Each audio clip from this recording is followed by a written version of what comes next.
جس دن ہمارے اندر یہ جذبہ آ گیا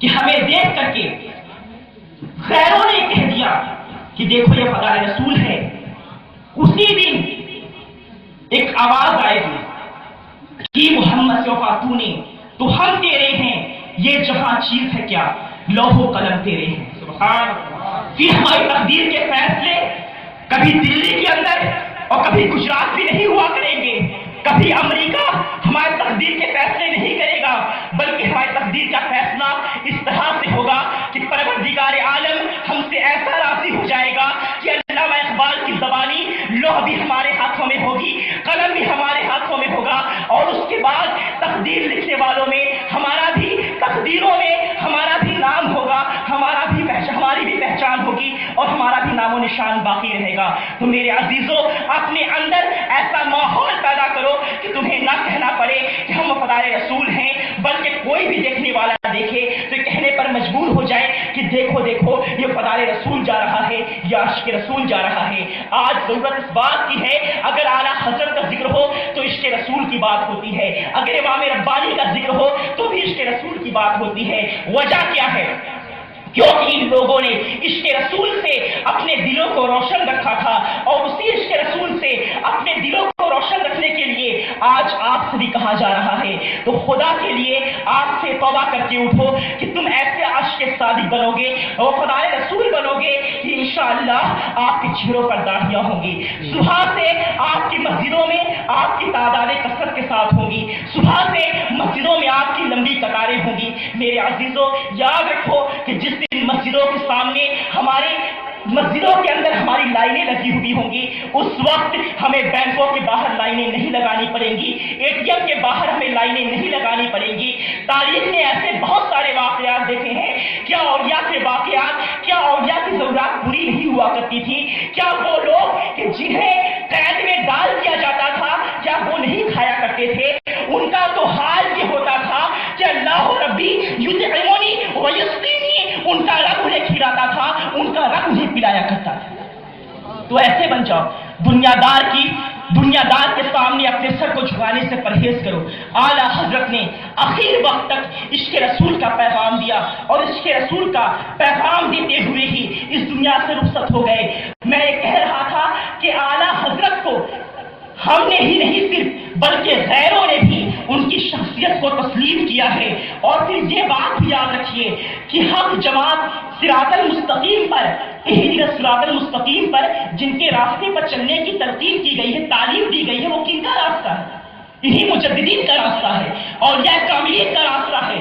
پوچھیے ان سے کہ ان کے ماننے والوں میں کتنے ولی ہوئے، یا اگر وہ ولی بھی ہوئے تو اگر ان کا کہنا ہے کہ وہ ولی بھی ہوئے تو ان کی ولایت کو کتنوں نے تسلیم کیا تھا؟ مگر قربان جائیے، اگر ہم نے اورنگزیب عالمگیر کو مجدد مانا ہے، اگر ہم نے عمر ابن عبدالعزیز کو مجدد مانا ہے، اگر ہم نے مجدد الفسانی شیخ احمد فرہندی رضی اللہ تعالیٰ عنہ کو مجدد مانا ہے، اگر اعلیٰ حضرت کو ہم نے مجدد مانا ہے، تو صرف ایسا نہیں ہے کہ ہم نے ہی مانا ہے، بلکہ دنیا کے علماء نے، دنیا کے افہام نے، دنیا کے لوگوں نے، مفسرین نے، محدثین نے انہیں مجدد تسلیم کیا ہے۔ اور مجددین کا یہ طریقہ رہا، تم کہتے ہو کہ نبی نور نہیں ہے، مگر امام اہل سنت کہتے نظر آتے ہیں کہ صرف محمد عربی نور نہیں ہے، بلکہ حال تو یہ ہے تیری نسل پاک میں ہے بچہ بچہ نور کا، تیری نسل پاک میں ہے بچہ بچہ نور کا، تو ہے عین نور، تیرا سب گھرانہ نور کا۔ جب نبی کی شخصیت پر، نبی کی ذات پر جب انگلی اٹھائی جاتی ہے تو نبی کریم صلی اللہ تعالی علیہ وسلم کا یہ سچا چاہنے والا کہتا نظر آتا ہے، سرور جب نبی کریم صلی اللہ تعالی علیہ وسلم کو اپنے بڑے بھائی کے جیسا کہا گیا، گاؤں کے چودھری کے جیسا کہا گیا، نبی کو بے اختیار بتایا گیا، تو ایسے پرفتن ماحول میں امام اہل سنت کہتے نظر آتے ہیں، سرور کہوں کہ مالکو مولا کہوں تجھے، سرور کہوں کہ مالکو مولا کہوں تجھے، باغ خلیل کا گلے سیوا کہوں تجھے، لیکن رضا نے ختم سو خالص میں کر دیا، خالق کا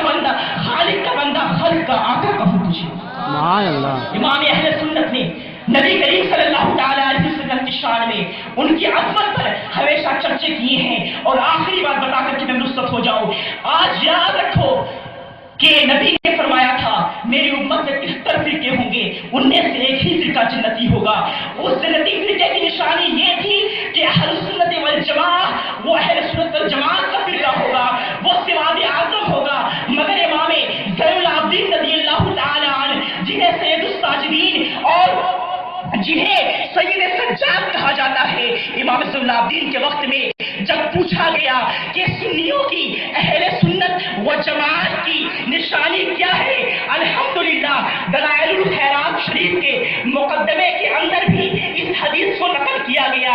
امام زین العابدین فرماتے ہیں علامت اہل سنت والجماعہ کثرت الصلاۃ والسلام. اہل سنت و جماعت کی نشانی یہ ہے کہ وہ نبی پر کثرت کے ساتھ درود پڑھنے والے اور سلام پڑھنے والے ہوتے ہیں.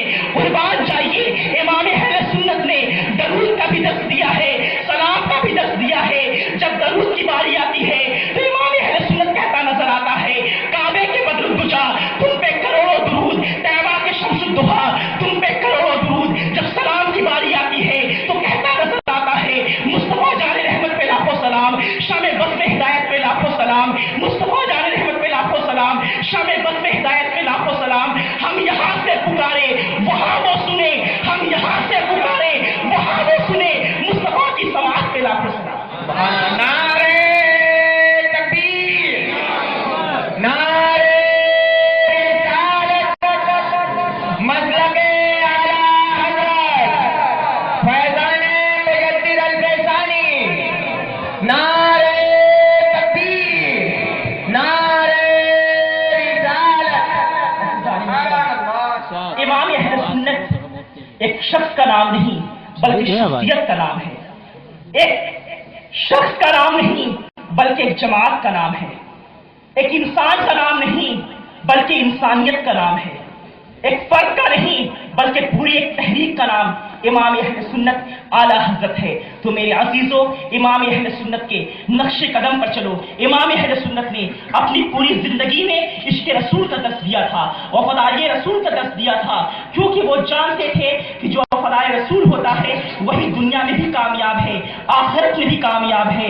باتیں تو بہت تھی، یہ قصہ لطیف ابھی ناتمام ہے. جو کچھ بیان ہوا وہ آغاز باب تھا. آمین وما علینا الا البلاغ.